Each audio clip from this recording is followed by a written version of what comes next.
हिंद दोस्तों, कैसे हैं आप सभी। आशा करता हूँ बहुत ही अच्छे होंगे। इस वीडियो में हम आपके लिए लेकर आए टॉप जीके जीएस प्रश्न। ये ऐसे प्रश्न हैं जो 12 एग्जाम में पूछते हैं या आपके आने वाले एग्जाम में पूछ सकते हैं। सीधे सीधे एग्जाम में पूछे गए क्वेश्चंस लिए गए हैं। चलिए वीडियो की शुरुआत करते हैं। वीडियो के अंत में फीडबैक जरूर दीजिएगा जिससे कि आने वाली वीडियो में और सुधार हो सके। चलिए देखते हैं पहला क्वेश्चन क्या पूछा है आपसे। पहला क्वेश्चन पूछा है, रॉबर्ट क्लाइव को भारत में किस युद्ध के लिए जाना जाता है। रॉबर्ट क्लाइव को भारत में किस युद्ध के लिए जाना जाता है, यह आपसे पूछा है। चलिए राइट आंसर आप लोग कमेंट बॉक्स में बता दीजिए। जिस किसी भी प्रश्न का राइट आंसर पता है तो वीडियो को पॉज करिए, राइट आंसर कमेंट बॉक्स में लिख दीजिए। इससे आपका साथ साथ में प्रैक्टिस होता रहेगा। चलिए इस प्रश्न का राइट आंसर कमेंट बॉक्स में लिख दीजिए। तो राइट आंसर जो हो जाएगा वो हो जाएगा ऑप्शन है प्लासी का युद्ध। प्लासी का युद्ध जो है रॉबर्ट क्लाइव को इस युद्ध के लिए जाना जाता है। प्लासी का युद्ध कब हुआ था ये आपसे सीधे एग्जाम में पूछ सकता है। तो प्लासी का युद्ध जो हुआ 1757 ईस्वी में हुआ था। यह पॉइंट ध्यान रखिएगा। 1757 में प्लासी का युद्ध बंगाल के नवाब सिराजुद्दौला और British east India company Robert Clive के बीच हुआ था, जिसमें अंग्रेजों ने विजय प्राप्त की। इस युद्ध में मीर जाफर नामक व्यक्ति ने गद्दारी किया। मीर जाफर, यह पॉइंट ध्यान रखिएगा। इस व्यक्ति ने सिराजुद्दौला के साथ गद्दारी किया। यह युद्ध ब्रिटिश शासन की नींव बनी। इसके बाद 1764 में एक युद्ध हुआ, बक्सर का युद्ध। 1764 में जो युद्ध हुआ बक्सर का युद्ध हुआ, जिसमें अंग्रेजों ने निर्णायक जीत हासिल की। चलते हैं अगले प्रश्न की ओर, देखते हैं अगला प्रश्न क्या पूछा है आपसे। अगला प्रश्न पूछा है, एंटीबायोटिक पेनिसिलिन की खोज किसने की थी। एंटीबायोटिक पेनिसिलिन की खोज किसने की थी। चलिए राइट आंसर आप लोग कमेंट बॉक्स में लिख दीजिए। तो एंटीबायोटिक पेनिसिलिन की जो खोज की वह अलेक्जेंडर फ्लेमिंग ने की। राइट आंसर हो जाएगा ऑप्शन ए, अलेक्जेंडर फ्लेमिंग ने। 1928 में अलेक्जेंडर फ्लेमिंग ने पेनिसिलिन की खोज की, जो पहली प्रभावी एंटीबायोटिक थी या बैक्टीरिया को मारने वाली पहली दवा थी। इसे द्वितीय विश्व युद्ध में बड़े पैमाने पर इस्तेमाल किया गया। 1945 में फ्लेमिंग को नोबेल पुरस्कार मिला। चलते हैं अगले प्रश्न की ओर, देखते हैं अगला प्रश्न क्या है पूछा है आपसे। अगला प्रश्न पूछा है, इंपॉर्टेंट मार्क कर लीजिए अगले प्रश्न को। शिव समुद्रम जलप्रपात किस नदी पर स्थित है, यह आपसे पूछा है। शिव समुद्रम जलप्रपात किस नदी पर स्थित है, यह आपसे पूछा है। तो राइट आंसर जो हो जाएगा वो हो जाएगा ऑप्शन सी, कावेरी नदी पर स्थित शिव समुद्रम जलप्रपात। शिव समुद्रम जलप्रपात जो है कर्नाटक के कावेरी नदी पर स्थित है। कर्नाटक में कावेरी नदी पर स्थित है और यह भारत के सबसे बड़े जलप्रपातों में से एक है। इसे दो भागों में विभाजित किया जाता है, गगनचुक्की और भरचुक्की। यहाँ भारत का पहला जल विद्युत संयंत्र स्थापित किया गया। चलिए आपको जलप्रपात से कुछ महत्वपूर्ण बताते हैं जो एग्जाम में पूछते हैं। एक आपसे पूछता है, भारत का सबसे ऊंचा जलप्रपात कौन सा है। भारत का सबसे ऊंचा जलप्रपात कौन सा है, यह आपसे पूछा है। तो भारत का सबसे ऊंचा जलप्रपात जो है कुंचिकल जलप्रपात है, जिसकी ऊंचाई 445 मीटर है। यह भारत का सबसे ऊंचा जलप्रपात है। एक पूछता है, विश्व का सबसे ऊंचा जलप्रपात कौन सा है। तो विश्व का जो सबसे ऊंचा जलप्रपात है वह एंजल जलप्रपात है। एंजल जलप्रपात जो है विश्व का सबसे ऊंचा जलप्रपात है, जो कि वेनेजुला में है। एक पूछता नियाग्रा फॉल्स कहाँ है। तो नियाग्रा फॉल्स कनाडा और अमेरिका की सीमा पर स्थित है। बाकी पूछता दूध सागर जलप्रपात। दूध सागर जलप्रपात जो है गोवा और कर्नाटक की सीमा पर स्थित है। किस नदी पर है, यह आपसे पूछा है। पूछता है तो दूध सागर जलप्रपात जो है मांडवी नदी पर है। चलते हैं अगले प्रश्न की ओर, देखते हैं अगला प्रश्न क्या पूछा है आपसे। अगला प्रश्न जो पूछा है वह पूछा है, एवरेस्ट पर्वत का तिब्बती नाम क्या है। एवरेस्ट पर्वत का तिब्बती नाम क्या है, यह आपसे पूछा है। तो एवरेस्ट पर्वत का जो तिब्बती नाम है वह चोमोलुंगमा है। चोमोलुंगमा एवरेस्ट पर्वत का तिब्बती नाम है। तिब्बती भाषा में माउंट एवरेस्ट को चोमोलुंगमा कहा जाता है, जिसका अर्थ है पृथ्वी की माँ देवी। इसकी ऊंचाई जो है 8,849 मीटर है। कितना है, 8,849 मीटर इसकी ऊंचाई है। नेपाल में इसे सागर माथा कहा जाता है। नेपाल में जो माउंट एवरेस्ट को कहा जाता है वह सागर माथा कहा जाता है। यह पॉइंट भी ध्यान रखिएगा। पहली बार 1953 में एडमंड हिलेरी और तेनजिंग नार्गे ने इस पर पता किया। चलते हैं अगले प्रश्न की ओर, देखते हैं अगला प्रश्न क्या पूछा है आपसे। अगला प्रश्न इंपॉर्टेंट मार्क कर लीजिए। बहुत लोग इस क्वेश्चन को अभी गलत करके आएंगे, इसलिए इस क्वेश्चन को दोबारा लिया गया है। आपसे पूछा है, भारत का सबसे लंबा रेलवे प्लेटफॉर्म कौन सा है। भारत का सबसे लंबा रेलवे प्लेटफॉर्म कौन सा है। चलिए आप लोग राइट आंसर कमेंट बॉक्स में लिख दीजिए। अगर राइट आंसर आप लोग ऑप्शन ए टिक कर रहे हैं तो आपका क्वेश्चन गलत हो जाएगा। राइट आंसर जो हो जाएगा वो हो जाएगा option D, Hubli. Hubli railway platform जो है वह सब भारत का सबसे लंबा रेलवे प्लेटफॉर्म है। 2023 में कर्नाटक में हुबली रेलवे स्टेशन को भारत का सबसे लंबा प्लेटफॉर्म घोषित किया गया। इसकी जो लंबाई है वह 1507 मीटर है। 1507 मीटर इसकी लंबाई है। जबकि गोरखपुर का जो रेलवे प्लेटफॉर्म था उसकी लंबाई जो था 1366 मीटर था। इसलिए हुबली का जो प्लेटफॉर्म है वो सबसे लंबा प्लेटफॉर्म हो गया है भारत में। चलते हैं अगले प्रश्न की ओर, देखते हैं अगला प्रश्न क्या पूछा है आपसे। अगला प्रश्न पूछा है, दामोदर नदी को बंगाल का शोक क्यों कहा जाता है। दामोदर नदी को बंगाल का शोक क्यों कहा जाता है, यह आपसे पूछा है। तो दामोदर नदी को बंगाल का शोक कहा जाता है, यह पॉइंट तो ध्यान ही रखिएगा। अब इसमें पूछा है किस कारण कहा जाता है, तो राइट आंसर हो जाएगा ऑप्शन है बाढ़ के कारण। दामोदर नदी को बंगाल का शोक कहा जाता है क्योंकि इसमें बार बार बाढ़ आती है, जिससे खेती और लोगों को भारी नुकसान होता है। यह नदी झारखंड और पश्चिम बंगाल में होकर बहती है। एक पूछता है बिहार का शोक किसे कहा जाता है, बिहार का शोक किस नदी को कहा जाता है, तो कोसी नदी को बिहार का शोक कहा जाता है। चलते हैं अगले प्रश्न की ओर, देखते हैं अगला प्रश्न क्या पूछा है आपसे। अगला प्रश्न पूछा है भारत कौन सा राज्य दक्षिण भारत काशी का कहलाता है। भारत का कौन सा राज्य दक्षिण भारत का काशी कहलाता है, यह आपसे पूछा है। तो राइट आंसर हो जाएगा ऑप्शन बी कर्नाटक। कर्नाटक जो है भारत का दक्षिण भारत का काशी कहलाता है। कर्नाटक में स्थित गोकर्ण और कुक्के सुब्रह्मण्य मंदिर के कारण इसे दक्षिण भारत का काशी कहा जाता है। गोकर्ण महाबलेश्वर मंदिर भगवान शिव को समर्पित, कुक्के सुब्रह्मण्य मंदिर नाग पूजा के लिए प्रसिद्ध है, इसे दक्षिण काशी भी कहा जाता है। चलिए, आपको कर्नाटक कई बार पूछा गया, तो कर्नाटक से संबंधित आपको महत्वपूर्ण बताते हैं। कर्नाटक जिसकी राजधानी है बेंगलुरु, बेंगलुरु इसकी राजधानी, इसको जो सिलिकॉन वैली ऑफ इंडिया और गार्डन सिटी कहा जाता है। तो सीधे सीधे एग्जाम में पूछता है कि किस राज्य को सिलिकॉन वैली ऑफ इंडिया कहा जाता है, तो बेंगलुरु या कर्नाटक को इसे गार्डन सिटी भी कहा जाता है। इसका जो स्थापना हुआ था 1 नवंबर 1956 को। इसका प्राचीन नाम जो था कर्नाटक का मैसूर था, मैसूर इसका प्राचीन नाम था। कर्नाटक उच्च न्यायालय जो है बेंगलुरु में स्थित है। राजभाषा जो है कन्नड़ है और मुख्य नदी है कावेरी, कृष्णा, तुंगभद्रा। चलते हैं अगले प्रश्न की ओर, देखते हैं अगला प्रश्न क्या पूछा है आपसे। अगला प्रश्न पूछा है पेरियार वन्यजीव अभयारण्य कहाँ स्थित है। पेरियार वन्यजीव अभयारण्य कहाँ स्थित है, यह आपसे पूछा है। तो पेरियार वन्यजीव अभयारण्य जो स्थित है वह केरल में स्थित है। राइट आंसर हो जाएगा ऑप्शन बी, केरल में पेरियार वन्यजीव अभयारण्य स्थित है। पेरियार वन्यजीव अभयारण्य केरल के इडुक्की और पठानमथिट्टा जिले में स्थित है, जो बाघ और हाथियों के लिए प्रसिद्ध है। यह टाइगर रिजर्व और हाथी रिजर्व दोनों है। यहाँ पेरियार झील स्थित है। यहाँ घने सदाबहार जंगलों से घिरा हुआ है। चलिए, आपको केरल से संबंधित महत्वपूर्ण बताते हैं। तो केरल जिसका स्थापना हुआ 1 नवंबर 1956 को, 1 नवंबर 1956 को इसका स्थापना हुआ। इसकी जो राजधानी है वह तिरुवनंतपुरम है। राजकीय भाषा है पूछता है, तो राजकीय भाषा जो मलयालम है, मलयालम इसकी राजकीय भाषा है। उपनाम इसका जो है ईश्वर का अपना देश, भारत का मसालों का बाग इसे कहा जाता है। सीटों की बात करें तो लोकसभा की 20 सीटें हैं, राज्यसभा की 9 सीटें। ये सब पॉइंट भी ध्यान रखिएगा। चलते हैं अगले प्रश्न की ओर, देखते हैं अगला प्रश्न क्या पूछा है आपसे। अगला प्रश्न पूछा है नंदा देवी राष्ट्रीय उद्यान किस राज्य में स्थित है। नंदा देवी राष्ट्रीय उद्यान किस राज्य में स्थित है, यह आपसे पूछा है। तो नंदा देवी राष्ट्रीय उद्यान जो उत्तराखंड में स्थित है। राइट आंसर हो जाएगा ऑप्शन बी, उत्तराखंड। नंदा देवी राष्ट्रीय उद्यान उत्तराखंड में स्थित है। यह यूनेस्को विश्व धरोहर स्थल है। यह नंदा देवी पर्वत 7816 मीटर स्थित है। यहाँ दुर्लभ हिम तेंदुआ और कस्तूरी मृग के लिए प्रसिद्ध है। यह बायोस्फीयर रिजर्व है। और बात यहाँ हो रही उत्तराखंड की, तो जिसकी स्थापना हुई थी 9 नवंबर 2000 को। 9 नवंबर 2000 को उत्तर प्रदेश से अलग होकर यह भारत का राज्य बना।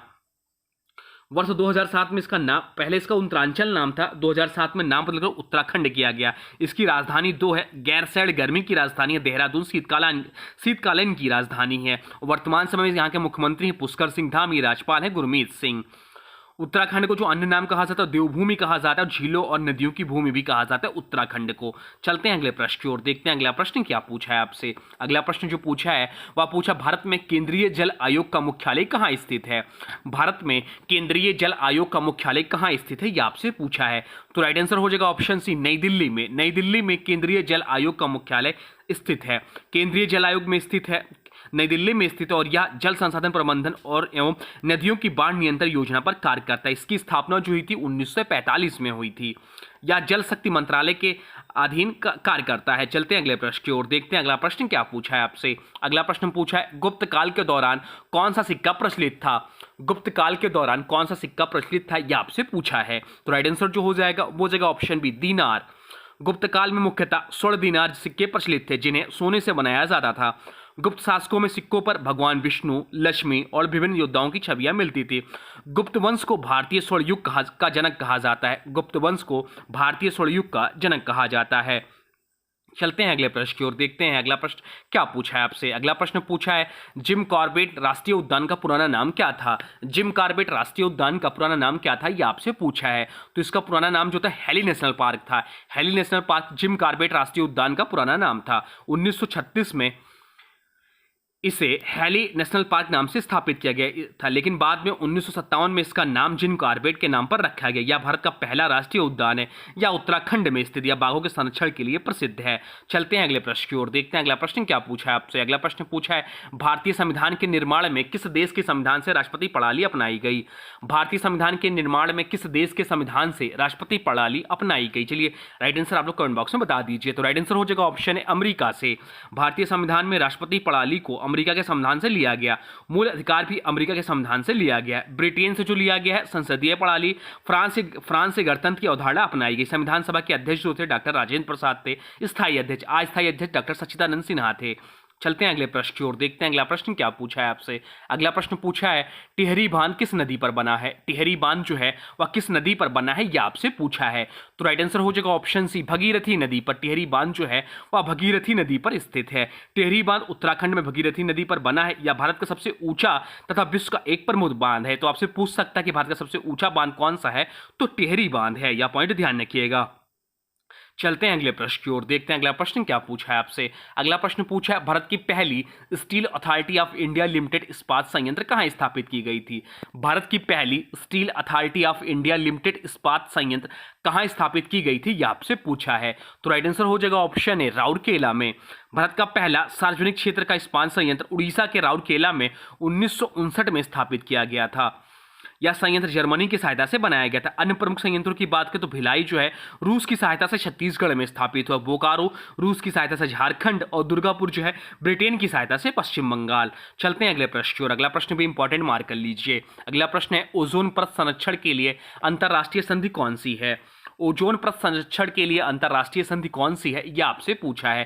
तो राइट आंसर हो जाएगा ऑप्शन सी, मॉन्ट्रियल प्रोटोकॉल जो है ओजोन परत संरक्षण से संबंधित है। मॉन्ट्रियल प्रोटोकॉल 1987 में ओजोन परत को बचाने के लिए लागू किया गया, जिसमें CFC क्लोरोफ्लोरोकार्बन के उपयोग को सीमित किया गया। या 1989 में लागू हुआ। ओजोन परत अल्ट्रावायलेट UV किरणों को अवशोषित करती है। एक पूछता है ओजोन परत संरक्षण दिवस कब मनाया जाता है? तो ओजोन परत संरक्षण दिवस जो मनाया जाता है 16 सितंबर को मनाया जाता है। यह भी पॉइंट ध्यान रखिएगा।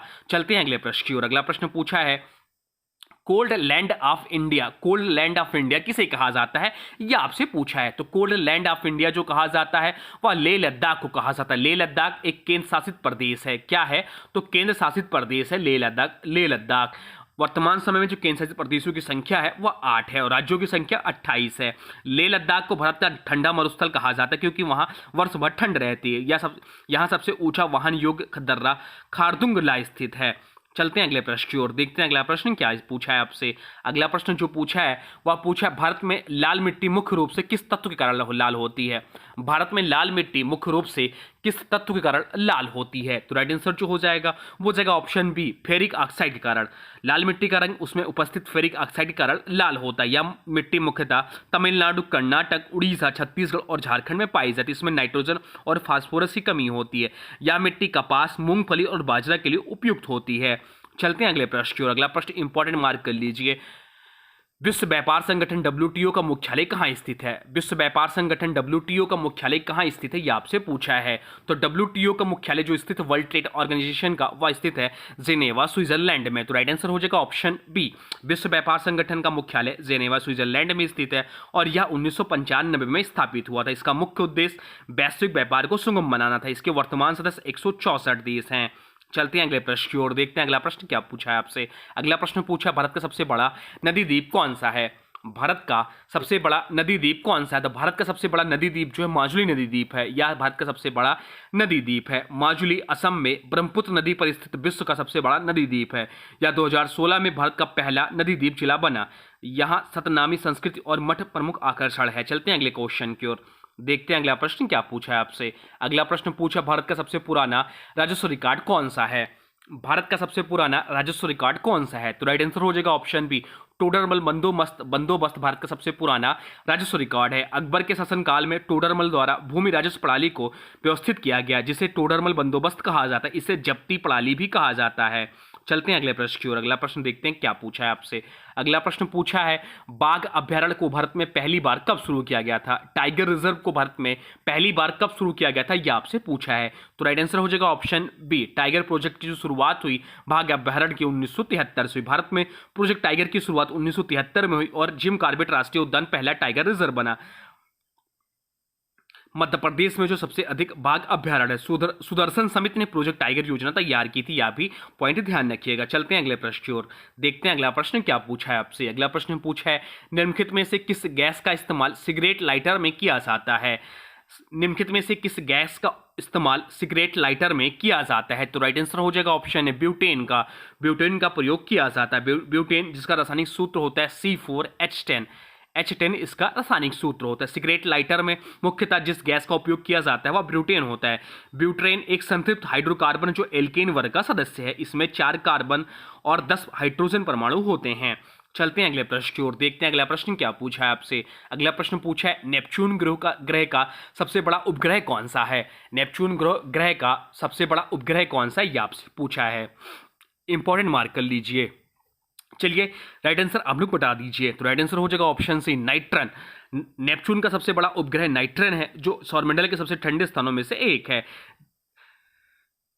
टाइटन जो है वह एकमात्र उपग्रह है जो विपरीत दिशा में घूमता है या बर्फ से ढका हुआ है और इसमें नाइट्रोजन गैस क्रायो ज्वालामुखी पाए जाते हैं। इसे 1846 में विलियम लासेल ने खोजा था। चलते हैं अगले प्रश्न की ओर, देखते हैं अगला प्रश्न क्या पूछा है आपसे। अगला प्रश्न जो पूछा है वह पूछा है, भारत का पहला परमाणु ऊर्जा संयंत्र कौन सा था? भारत का पहला परमाणु ऊर्जा संयंत्र कौन सा था, यह आपसे पूछा है। तो राइट आंसर हो जाएगा ऑप्शन डी, तारापुर। तारापुर जो है भारत का पहला परमाणु ऊर्जा संयंत्र है। भारत का पहला परमाणु ऊर्जा संयंत्र तारापुर परमाणु ऊर्जा केंद्र 1969 में महाराष्ट्र में स्थापित किया गया था। यह अमेरिका की सहायता से बनाया गया। भारत में कुल 7 परमाणु ऊर्जा संयंत्र है। भाभा परमाणु अनुसंधान केंद्र भारत में परमाणु अनुसंधान का प्रमुख केंद्र है। अब चलते हैं अगले प्रश्न की ओर, देखते हैं अगला प्रश्न क्या पूछा है आपसे। अगला प्रश्न पूछा है, प्रथम एशियाई खेल का आयोजन कहाँ हुआ था? प्रथम एशियाई खेल का आयोजन कहाँ हुआ था, यह आपसे पूछा। चलिए राइट आंसर आप लोग कमेंट बॉक्स में बता दीजिए। तो राइट आंसर हो जाएगा ऑप्शन है, दिल्ली में प्रथम एशियाई खेल का आयोजन हुआ था। प्रथम एशियाई खेलों का आयोजन 1951 में भारत की राजधानी दिल्ली में हुआ था। यह खेल 4 मार्च 1951 तक आयोजित किया गया था।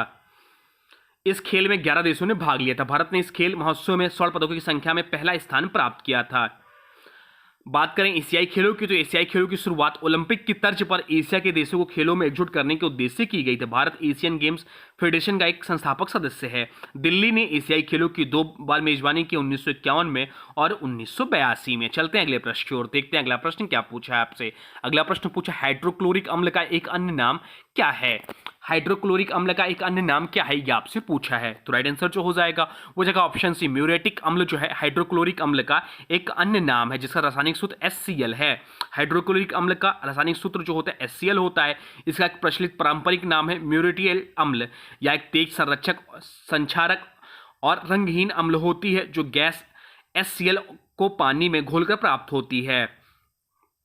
ऑप्शन में दिया है मौलिक अम्ल, तो मौलिक अम्ल जो है फलों जैसे सेब में पाया जाता है। दिया है पिक्रिक अम्ल, तो पिक्रिक अम्ल एक शक्तिशाली विस्फोटक अम्ल होता है। क्लोरिक अम्ल की बात करें जिसका रासायनिक सूत्र होता है HClO3 या हाइड्रोक्लोरिक अम्ल या जो है यह हाइड्रोक्लोरिक अम्ल नहीं होता है क्लोरिक अम्ल। बाकी हाइड्रोक्लोरिक अम्ल की बात करें तो हाइड्रोक्लोरिक अम्ल पेट में पाया जाता है और पाचन में सहायक होता है। चलते हैं अगले प्रश्न की ओर, देखते हैं अगला प्रश्न क्या पूछा है आपसे। अगला प्रश्न भी इंपॉर्टेंट मार्क कर लीजिए। कंप्यूटर में गणनाएं करने के लिए कौन सा अवयव मुख्यतः उत्तरदायी होता है? कंप्यूटर में गणनाएं करने के लिए कौन सा अवयव मुख्यतः उत्तरदायी होता है? चलिए राइट आंसर आप कमेंट बॉक्स में बता दीजिए। रैंडम एक्सेस मेमोरी जिसे रैम बोलते हैं, कंट्रोल यूनिट जिसे सीयू बोलते हैं, अर्थमेटिक लॉजिक यूनिट जिसे ALU बोलते हैं और हार्ड डिस्क क्या होगा? तो राइट आंसर हो जाएगा option C, arithmetic logic unit जिसे शॉर्टकट में ALU बोलते हैं। या कंप्यूटर में गणनाएं करने के लिए प्रमुख अवयव या मुख्यतः उत्तरदायी है। अर्थमेटिक लॉजिक यूनिट कंप्यूटर का वह प्रमुख भाग है जो गणनाएं और तर्क संबंधी क्रियाएं करता है। चलते हैं अगले प्रश्न की ओर, देखते हैं अगला प्रश्न क्या पूछा है आपसे। अगला प्रश्न जो पूछा है वह पूछा है, विद्युत शक्ति की इकाई क्या है? विद्युत शक्ति की इकाई क्या है, ये आपसे पूछा है। तो विद्युत शक्ति जो इकाई है वह वाट है। वाट विद्युत शक्ति की इकाई है। विद्युत शक्ति वह दर है जिस पर विद्युत ऊर्जा का उपयोग या उत्पादन होता है। इसकी SI इकाई वाट है।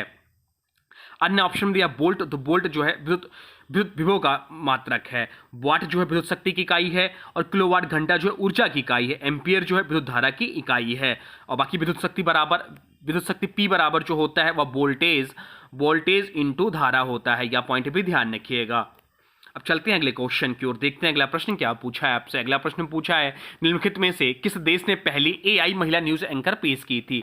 निम्नलिखित में से किस देश ने पहली AI महिला न्यूज एंकर पेश की थी। तो राइट आंसर हो जाएगा ऑप्शन सी, चीन ने सबसे पहले AI महिला न्यूज एंकर पेश की थी। बात क्या हो रही चीन की, तो चीन जो है क्षेत्रफल की दृष्टि से चौथा स्थान है चीन का, जबकि जनसंख्या की दृष्टि से पहला भारत के साथ पहला स्थान है। चीन की जो राजधानी है वह बीजिंग है। चीन की जो राजधानी है वह बीजिंग है, यह पॉइंट भी ध्यान रखिएगा। चीन की जो मुद्रा है वो युआन है। युआन जो है चीन की मुद्रा है। चीन की आधिकारिक भाषा जो है मैंड्रिन है। मैंड्रिन जो है चीन की आधिकारिक भाषा है। चीन के अंतरिक्ष जो नाम है वो CNSA, China national space administration है। CNSA यहाँ का अंतरिक्ष एजेंसी है। तो ये है टॉप 30 GK GS के प्रश्न। अब आज के वीडियो से प्रश्न है, इसका राइट आंसर आप लोग को कमेंट बॉक्स में बताना है। आज के वीडियो से प्रश्न है जिम कॉर्बेट राष्ट्रीय उद्यान का पुराना नाम क्या है। जिम कॉर्बेट राष्ट्रीय उद्यान का पुराना नाम क्या है, यह आपसे पूछा है। इसका जो भी राइट आंसर होगा कमेंट बॉक्स में जरूर बताइएगा। साथ वीडियो कैसा लगा इसके बारे में भी जरूर बताइएगा। और हाँ, देखिए अभी तक आपने वीडियो को लाइक नहीं किया तो प्लीज वीडियो को लाइक कर दीजिए और चैनल पे नए चैनल को सब्सक्राइब भी कर लीजिए। चलिए मिलते हैं एक नए वीडियो में, तब तक के लिए thanks for watching railway exam target. For more update please subscribe railway exam target channel को।